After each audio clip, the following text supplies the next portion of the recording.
Lines media Tamil உறவுகளுக்கு வணக்கம். இன்னைக்கு காலையில அன்பே டயானா அப்படின்ற ஒரு திரைப்படத்தை பார்க்கக்கூடிய ஒரு வாய்ப்பு இருக்குது. அந்த படம் யார் நடிச்சது அப்படின்னு சொன்னா, இதுக்கு முன்னாடி ரிலீஸ் ஆன ஜமா அப்படின்ற ஒரு திரைப்படம் அது வந்து வெளியாச்சு. ஆனா மிகப்பெரிய அது அளவுல பேசுபொருள் ஆகல. கொஞ்ச நாள் கழிச்சு அந்த படத்தினுடைய மதிப்பு என்ன, அவர் எப்படி நடிச்சிருக்காரு அப்படின்ற பெயர்லாம் அவருக்கு பின்னாடி தான் அவருக்கு கிடைச்சது. அந்த படத்தினுடைய நடிகர் அவர் தான் இந்த படத்துல வந்து கதையை எழுதி இயக்கி அவரே கதாநாயகனாகவும் நடிச்சிருக்காரு. படத்தினுடைய கதை என்ன அப்படின்னா, சாதி, மதம், கலாச்சாரம், இனம் அனைத்தையும் தாண்டி இருப்பதுதான் காதல் அப்படின்ற ஒரு சிங்கிள் வேர்ட். அதை வச்சுதான் அந்த கதையை அவங்க நகர்த்துறாங்க. இந்த கதையில ஏறக்குறைய ஒரு 2 ஃபேமிலி தான் இதுல இன்வால்வ் ஆகுறாங்க. ஒன்று பாரி இளவழகன், அவர் தான் ஹீரோ. அவருடைய குடும்பம் வந்து முழுக்க தெலுங்கு பின்புலத்துல வந்த ஒரு குடும்பமாகவும், இன்னொன்று வந்து ஒரு ஆங்கிலோ இந்தியன் ஃபேமிலி. 2 குடும்பத்துக்கு இடையிலான அந்த கலாச்சாரம், இனம், சாதி இடைப்பட்ட இந்த களம் தான் இந்த படம் முழுக்க கதையா இருக்குது. படம் முழுக்க இந்த 2 குடும்பத்துக்கு இடையேயான சாதி, மதம், இனம், கலாச்சாரம் இந்த இரண்டுமே இந்த 2 குடும்பத்துல எப்படி பயன்படுத்துறாங்க, இவங்க எப்படி அடாப்ட் ஆகிறாங்க அப்படின்றத வச்சுதான் இந்த கதையே நகருது. இதுல வந்து இந்த கதை எங்க நடக்குது அப்படின்னு பார்த்தா பெரம்பூர்ல நடக்குது. பெரம்பூருக்கும்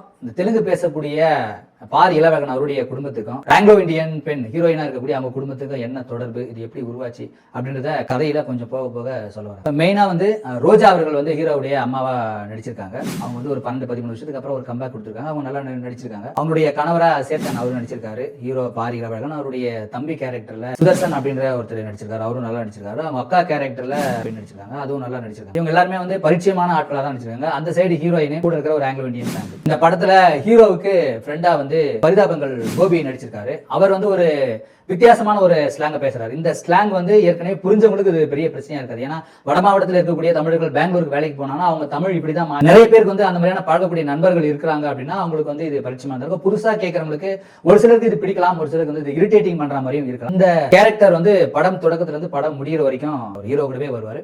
கடைசியா அவருக்கு ஒரு கிளைமேக்ஸ் வச்சிருப்பாங்க. அந்த கிளைமேக்ஸ் வந்து இப்ப இல்ல, அதாவது வந்து பாக்யராஜ் முன்னாடி அந்த காலகட்டத்தில் இந்த கிளைமேக்ஸோட பயங்கரமான கிளைமேக்ஸ். அந்த கிளைமேக்ஸ் ஆனா அந்த கிளைமேக்ஸ் இப்படிதான் உருவாகும் அப்படின்றது நடுவில் நமக்கு ஒரு சீன் காட்டுவாங்க. கொஞ்சம் விவரமான ஆளா தான் அந்த சீனை கண்டுபிடிச்சிருவாங்க. நான் வந்து அந்த சீன் பார்க்கும்போதே கண்டுபிடிச்சிட்டேன். ஒருவேளை இதுக்கு ஏதாவது ட்விஸ்ட் இருக்கும் அப்படின்னு நினைச்சா கண்டிப்பா அந்த ட்விஸ்ட் வந்து படத்தினுடைய கடைசியில நடந்தது. எதிர்பார்த்த ஒரு ட்விஸ்ட் தான். படம் ஓரளவு ஃபேமிலியா பார்க்கக்கூடிய ஒரு என்டர்டைன்மெண்ட் பண்றவங்களுக்கு, பெருசா வந்து பொலிட்டிக்கல் பார்வையில எதுவுமே இல்லாம ஜாலியா ஒரு என்டர்டைன்மெண்டா பாக்குறவங்களுக்கு இந்த படம் ஓகே. இந்த படத்தினுடைய இன்னொரு பகுதி ஒன்று இருக்கு. அந்த பகுதி என்ன அப்படின்னா, படத்தினுடைய ஹீரோ பாரி இளவழகன் அவருடைய குடும்பம் வந்து தெலுங்கு அதிகமா பேசுறதுனால படம் முழுக்க அதிகமான தெலுங்கு வார்த்தைகளை நீங்க கேட்கறது வந்து ஒரு சிலருக்கு இரிட்டேட்டிங்கா இருக்கும். தெலுங்கு தெரியாதவங்களுக்கு அது வந்து புரியாது.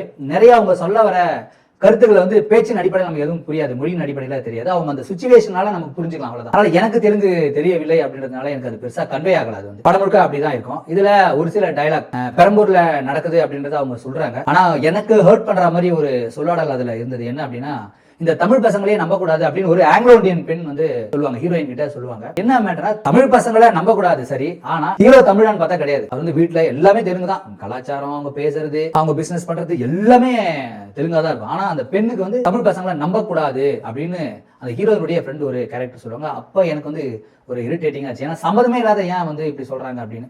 அவங்க சொல்லாம ஒரு ஜாலிக்காக தான் வச்சோம், நீங்க இதை இவ்வளவு பொலிட்டிசைஸா நீங்க பார்க்க தேவையில்ல அப்படின்னு சொன்னாலும் என்னால் அதை ஏத்துக்க முடியல. இன்னொரு கதை காலத்துல இதுலயே வந்து கோபி வந்து பெங்களூர்ல இருந்து வந்து பெங்களூர் ஸ்லாங், பெங்களூர்ல இருக்கக்கூடிய தமிழர்கள் எப்படி பேசுவாங்க அப்படின்னு அவர் பேசுறாரு. அவருக்கு கூட ஒரு டைலாக் ஒன்று இருக்கும், உண்மையை சொல்லு, அதாவது பெங்களூர்காரன் பொய் சொல்ல மாட்டான் அப்படின்னு சொல்லுவாங்க, அதனால நீ உண்மையை சொல்லு அப்படின்னு சொல்லுவாங்க. இப்ப பெங்களூர்காரனும் பொய் சொல்ல மாட்டான், தெலுங்குக்காரனும் பொய் சொல்ல மாட்டான், அப்ப தமிழ் பசங்களை நம்ப கூடாது அப்படின்னு ஒரு டைலாக் வைக்க வேண்டிய நோக்கம் என்ன அப்படின்னு எனக்கு $1 மில்லியன் கொஸ்டினா இருக்கு. இது வந்து $1 மில்லியன் தயாரிப்பு நிறுவனம் இந்த படத்தை எடுத்ததுனால அவங்க கிட்ட இது ஒரு கேள்வியாவே வைக்கிறேன், எதனால இந்த வசனம் பயன்படுத்தப்பட்டது அப்படின்னு எனக்கு தெரியல. இன்னொன்னு, இந்த படத்துல இவ்வளவு கேரக்டரை உருவாக்கிட்டோம், இந்த படத்தை முடிக்கிறதுக்கு ஒரு டெப்த் பாயிண்ட் ஒன்று வேணும்ல. அது என்ன பாயிண்ட் அப்படின்னா, ஒரு பிசினஸ் பண்றதுக்கு ரோஜா கிட்ட ஒரு குடும்பத்துல ஒரு முக்கியமான ஒரு விஷயத்தை பத்தி டிஸ்கஸ் பண்ணுவாங்க. ரோஜா இருப்பாங்க, ரோஜாவுடைய கணவர் சேத்தன் இருப்பாரு, ஹீரோ பாரி இளவழகன் இருப்பாரு, அவங்க குடும்பம் எல்லாமே ஒன்னாவே இருப்பாங்க. அப்போ ஒரு முக்கியமான ஒரு சீன் ஒன்று பிளே ஆகும். அதுல என்ன அப்படின்னா, உங்க அப்பா பாத்தியா இப்படி எல்லாம் குடிச்சிட்டு இந்த மாதிரியான அட்டகாசங்கள் எல்லாம் பண்றாரு, இவங்க எல்லாரையும் தாண்டி நாம 3 பேரையும் படிக்க வச்சு இந்த அளவுக்கு நான் வளர்க்கறதுக்கு ஒரே காரணம் என்னுடைய சாதி சங்கமும் என்னுடைய ஆட்கள் தான் இதுக்கு காரணம் அப்படின்னு அவங்க வந்து கிளைம் பண்ணுவாங்க. கிளைம் பண்ணும்போது அவங்க எல்லாம் சேர்ந்து தான் எனக்கு வந்து இந்த மாவு கடை வச்சு கொடுத்தாங்க, அதனால நான் வந்து இந்த அளவுக்கு வளர்ந்தவங்களை நான் காப்பாத்தினேன் அப்படின்னு அவங்க சொல்லுவாங்க.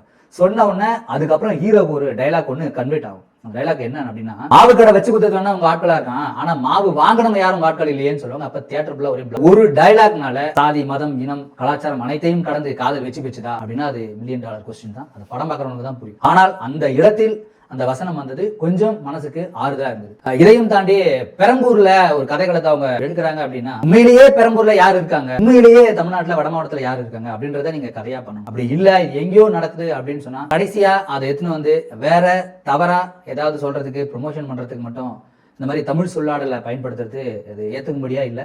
நிறைய பேர் அதை கவனிச்சாங்களா என்னன்னு தெரியல. எனக்கு அந்த வார்த்தை வந்ததுக்கு அப்புறம் அந்த படத்துல பாக்குறதுல எனக்கு வந்து ஒரு நெருடலா இருக்கு. இப்போ இதுல இன்னொரு முக்கியமான விஷயம் என்னன்னா, நான் ஏற்கனவே இது முன்னாடியே சொல்லியிருப்பேன், தமிழ் பசங்களை நம்பாதீங்க அப்படின்னு வார்த்தை அவங்க சொல்லுவாங்க. இப்போ தமிழ் பசங்களை நம்பாதீங்க அப்படின்னா ஏற்கனவே அந்த பெண் வந்து ஒரு தடவை பாதிக்கப்பட்டிருப்பாங்க, அதனால அவங்க சொல்லுவாங்க. இவர் வந்து இங்க ஒரு பையன்கிட்ட பேசிட்டு இருப்பார், ஹீரோ கிட்ட பேசுவாரு. உண்மையிலேயே தமிழ் பையன் அந்த மாதிரி இருக்கான் அப்படின்னா நீங்க அப்படி சொன்னா தப்பே கிடையாது. ஆனா இதுல வந்து என்னன்னா, ஹீரோ வந்து ஹீரோவுடைய தெலுங்கு, அப்படி ஹீரோவும் ஹீரோவுடைய குடும்பமும் எல்லாமே வந்து தெலுங்கா இருக்கும். ஆனா அவங்க வந்து தமிழ் பேச நம்ப மாட்டேன்னு சொல்லுவாங்க. அதுக்கு என்ன காரணம்னா, இவங்க வந்து வீட்டுக்குள்ள ஒரு மொழி பேசுவாங்க, அது வெளியில யாருக்குமே தெரியாது. ஆனா அவங்க வெளியில சமூகத்துல இவங்க என்ன மொழி பேசுறாங்களோ அதுதான் மற்ற மொழி பேசுறவங்களுக்கு ஒரு அட்ரஸ் மாதிரி ஆயிட்டு. என்ன பண்றாங்க, எல்லாருமே வெளியில வந்து தமிழ் பேசுறாங்க, இவங்க தமிழர்கள் அப்படின்னு ஆங்கிலோ இந்தியன் நினைச்சாங்க அந்த படத்தின் கதைப்படி பார்த்தா. அப்போ களத்துல உண்மை அதுதான், அந்த டைரக்டர் சொன்னது உண்மைதான். வெளியில இவங்க எல்லாரும் தமிழ் நினைச்சாங்க, ஆனா எங்க வீட்டுக்குள்ள படம் ஒன்று போய் பேசுறாங்க. ஆனா கெட்டது போது யாருக்கு வருது, தமிழ் தான் கெட்டது. இந்த மாதிரியான கதைகளை நீங்க எடுக்கிறீங்க அப்படின்னா நிறைய கள ஆய்வு செய்ய வேண்டிய நிலைமை இருக்குது. களத்துல என்ன நடக்குது அப்படின்றத நீங்க பேசணும். ஒரு தவறான விஷயத்த தவறா காட்டுங்க, தப்பு கிடையாது. சரியான விஷயத்த நீங்க சரியா கூட காட்டுங்க, அதை யாரும் உங்களுக்கு சொல்ல போறது இல்லை. ஆனா நீங்க ஒண்ணு எடுக்கணும்னு நினைச்சுக்கணும், சம்மதமே இல்லாத ஒரு ஆளை எடுத்துன்னு வந்து அவங்கள கேரக்டர் அசாசினேஷன் பண்ணி இதுதான் அப்படின்னு சொல்லி ப்ரொமோஷன் பண்ற வேலையை இதற்கப்புறம் இந்த மாதிரியான வேலைகளை நீங்க செய்யாம இருக்கிறது உங்களுக்கு கூடுதல் பலமா இருக்கும். இந்த படத்தினுடைய இவ்வளோ குறைகளா நீங்க பார்க்கலாம், இது குறைகள் கிடையாது. வாரண்ட் படத்துல நடிச்ச அந்த ஹீரோ வந்து ஒரு மேடையில சொல்லுவாரு, எப்ப பாரு நான் ப்ரூஸ்லியில தோத்துட்டேன், நான் ப்ரூஸ்லி படம் பண்ணி தோத்துட்டேன், நான் தோல்வி படம் கொடுத்தேன் அப்படின்னு பாண்டியராஜ் கூட சொல்றேன். ஏன்னா அது எப்பயுமே தோல்வி படம் கொடுத்த ஏன் சொல்றேன், அது நீ ப்ரொமோஷனாவே பயன்படுத்துற அப்படின்னு. இது ஏன்னா ப்ரூஸ்லி அப்படின்ற அந்த திரைப்படம் தோத்ததுனாலதான், அதாவது தோல்வி அடைஞ்சிச்சுன்னு அவர் நம்பினாரு. இந்த ப்ரூஸ்லின்ற அந்த திரைப்படம் தோல்வி அடைந்ததனுடைய வலியின் வேதனையால அவர் கத்துக்கின பாடம் தான் அதிகம். அதுக்கப்புறம் அவர் எடுத்த படம் தான் விலங்குன்ற சீரிஸ், அது பிளாக் பஸ்டர் ஆச்சு. அதுக்கப்புறம் மாமன் திரைப்படம், அது கமர்ஷியலா ஒரு திரைப்படம் எடுத்தார், அது இன்னும் பிளாக் பஸ்டர் ஆச்சு. அதுக்கப்புறம் இப்ப ரீசெண்டா அவர் நடிச்சிருந்தார் வாரண்ட்ன்ற ஒரு வெப் சீரிஸ், ரொம்ப சூப்பரா இருக்கு. இதெல்லாம் என்ன தவறுகளை சுட்டி காட்டுறதுக்கு தான் ஆள் தேவை. நல்லா இருக்குது படம், செம்மையா இருக்குது, பயங்கரமா இருக்கு, வருத்தா இருக்குது, சொல்றதுக்கு 1000 பேர் இருப்பாங்க. நல்லா இருக்கிற சீனை தான் படத்துல சரியில்லை, இது தவறுன்னு சுட்டி காட்டுறதுக்கு ஆட்கள் தேவை. இதை வந்து நீங்க வந்து தவறா எடுத்துக்கொள்ளாம அடுத்த கதைகள் நீங்க எழுதும் போது நிறைய டிஸ்கஷன் வச்சு சரியா பயன்படுத்துங்க. களத்தை தவறா எதுவும் பயன்படுத்தாதீங்க. இது வந்து நீங்க ஒரு கோரிக்கையா நீங்க எடுத்துங்க. ஓவரால் இந்த படம் ஜமாவை விட கமர்ஷியலா படம் எடுக்கிறேன் அப்படின்னு சொல்லி எல்லாத்தையும் தொட்டு கேள்விக்குறியில தான் அவர் நிற்கிறார் அப்படின்றதுதான் நம்முடைய புரிதல். இன்னொரு நல்ல திரைப்படம் அரசியல் புரிதலோடு பார்ப்போம். நன்றி, வணக்கம்.